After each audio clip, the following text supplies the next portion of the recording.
Bonjour, et bien aujourd'hui on va parler de l'autodiscipline. Je vous parle de ça parce que c'est souvent qu'on me pose la question, comment faire ce que l'on a décidé de faire, de se mettre par exemple à un travail, d'entamer une démarche que nous devons absolument effectuer et qui doit être absolument réalisée. Et souvent, le manque de volonté, le manque de discipline personnelle peut intervenir, et ce qui a pour effet d'engendrer quelquefois que justement on ne fait pas ce que doit faire, on n'agit pas, on ne prend pas les saines habitudes que l'on doit avoir, et à partir de là, s'installe une sorte de spirale d'un manque d'autodiscipline qui fait que les semaines et les mois passant, on s'aperçoit qu'on n'a pas fait ce dont on avait prévu. Alors, je vais essayer un petit peu de résumer les choses. Je vais vous donner 4-5 conseils pour essayer de renforcer votre autodiscipline.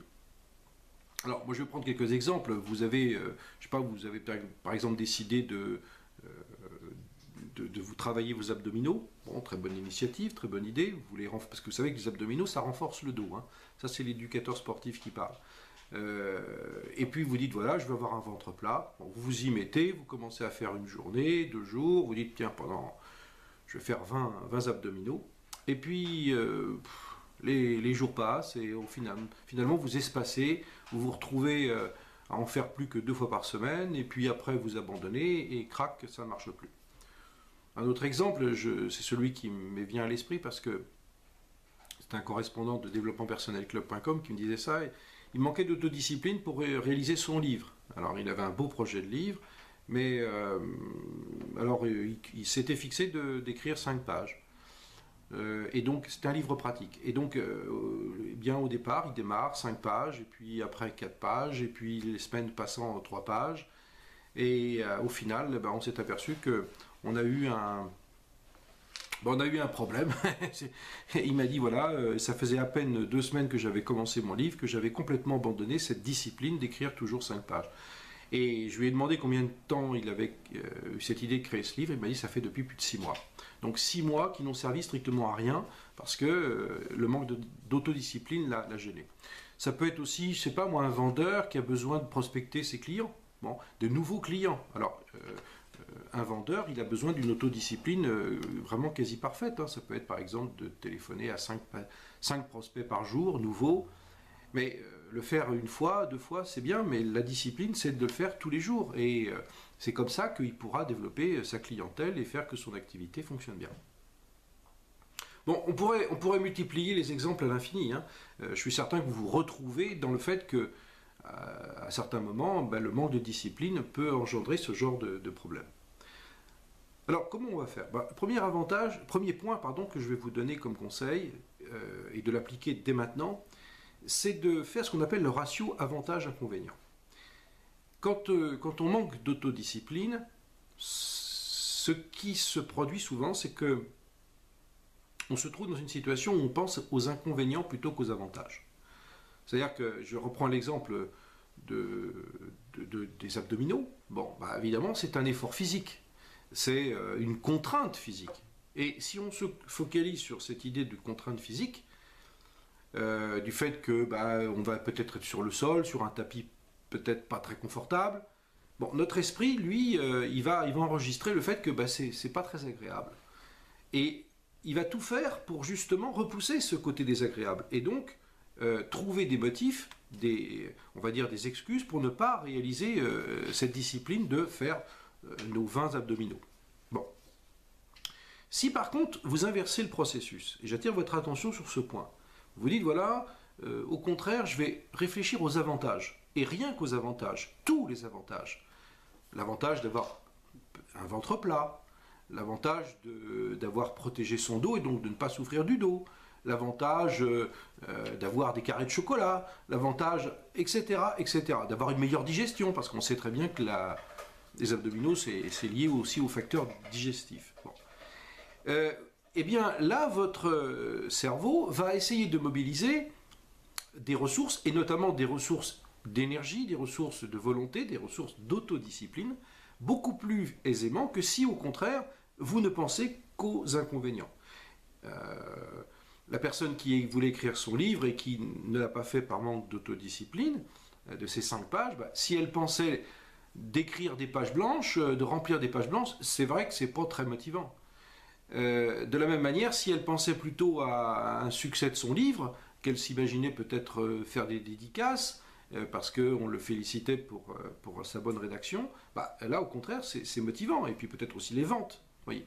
Le vendeur, si il s'imagine que il pense au refus qu'on va lui dire non, ça ne m'intéresse pas votre produit, bon, ça ne va pas foncièrement lui donner la notion de discipline de le faire tous les jours. Mais s'il pense au fait que sur sa fiche de paye, ses commissions de vendeur seront meilleures à la fin du mois, qu'il pourra offrir ceci à son épouse, à ses enfants, ou s'offrir un voyage, je ne sais quoi d'autre, bon, avouez que le matin, il a plus envie de prendre le téléphone et d'appeler ses prospects. Donc, augmenter le ratio de l'avantage par rapport aux inconvénients. Deuxième conseil que je vous donne, c'est d'y aller mollo.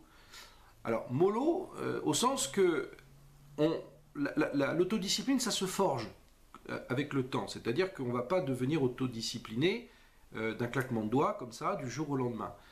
Et moi, je vais vous dire un exemple. Quand j'ai voulu vous renforcer mon autodiscipline, par exemple, il y avait certains éléments, certains travaux qui ne m'intéressaient pas particulièrement, mais qu'il fallait absolument que je fasse.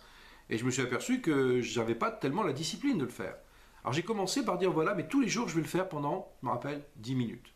Alors c'était des travaux informatiques que je n'aimais pas vraiment faire. Et je me suis dit, voilà, mais si je les fais 10 minutes par jour, c'est pas grand-chose 10 minutes. 10 minutes, c'est vite passé. Et puis au final, je me suis rendu compte que 10 minutes, c'était pas si énorme que ça, je m'en étais fait une montagne. Et donc, je suis passé de 10 minutes à 15 minutes, et de 15 minutes à 20 minutes. Donc, je vous dis ça parce que l'autodiscipline, souvent, on a un niveau d'exigence de soi-même qui est trop élevé, trop dense, trop important.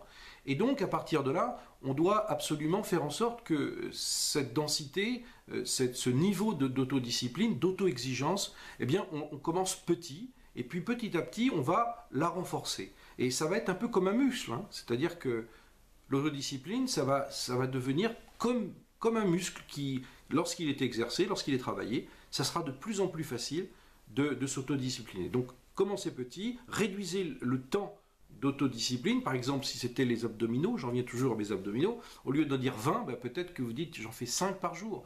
Et 5 par jour, c'est déjà important. Troisième conseil, c'est de prendre un papier et un crayon et de faire une petite to-do list. Alors, moi qui suis un spécialiste de la question de la gestion optimale du temps, le Time Management System, on pourrait dire quelle relation il y a entre la notion du temps et les to-do list. Eh bien, une chose a été évaluée sur une centaine de personnes. On leur a demandé, qui manquaient d'autodiscipline, d'écrire chaque matin les 3, 4 choses, 5 choses importantes qu'ils devaient faire.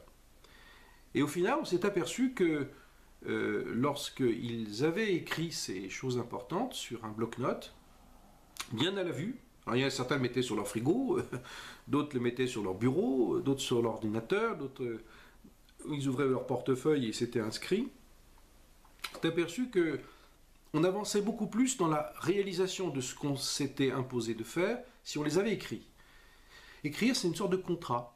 Et ce contrat, bien évidemment, vous le faites avec vous-même. Alors, peut-être ne réaliserez-vous pas vos 4 ou 5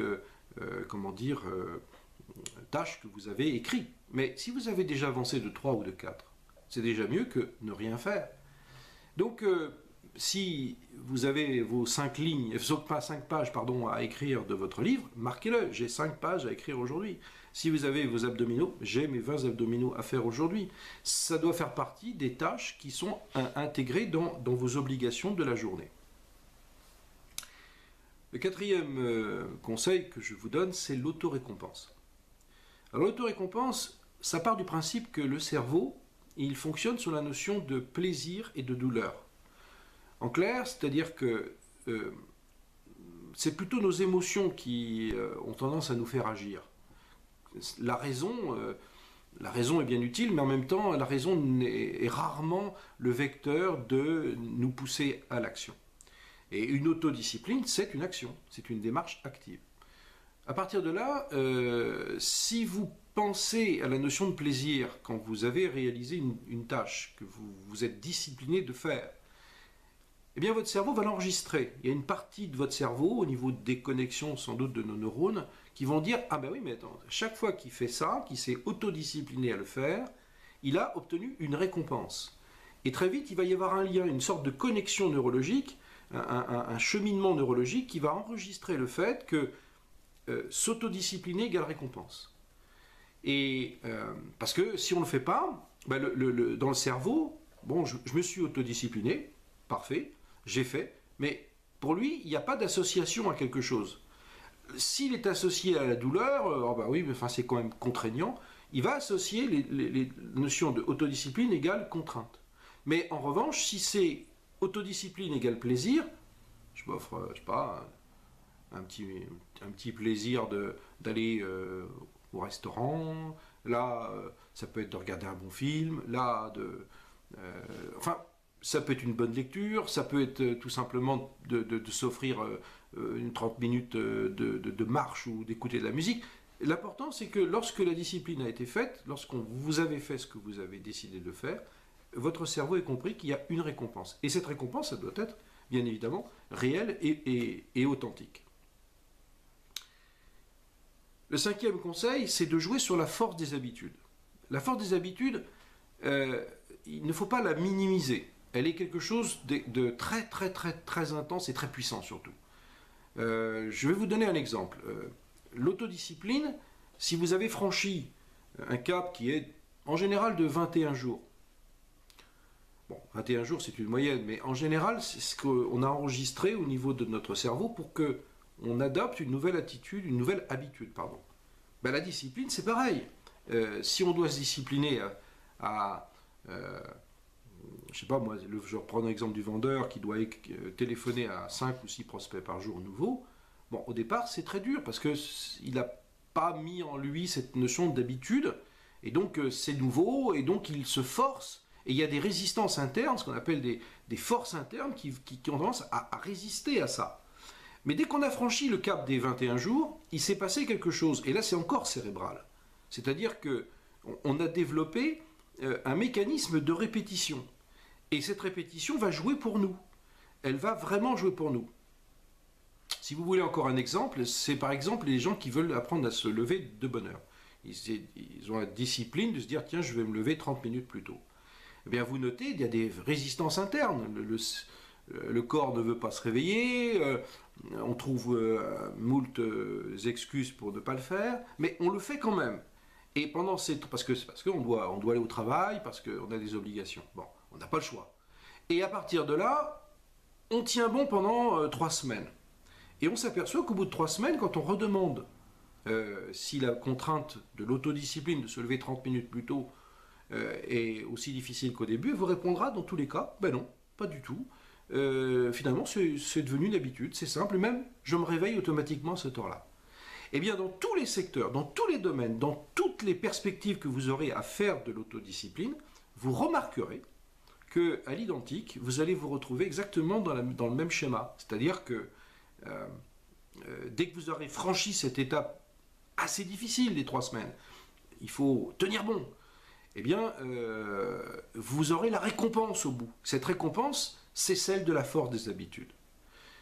Voilà, donc voilà grosso modo les conseils que je vous donne pour l'autodiscipline. Alors je vous en redonne 2 autres. Alors ces 2 autres, vous les découvrirez sur mon article qu'il y a dans la partie descriptive de la vidéo. Sous celle-ci, vous avez un descriptif. Vous cliquez sur le lien et vous aurez accès à un article plus complet, plus détaillé, dont les 2 conseils supplémentaires pour arriver à développer votre autodiscipline et un podcast. Donc voilà, je vous retrouve sur cet article si vous voulez avoir la suite. Merci. Et à très bientôt sur développementpersonnelclub.com.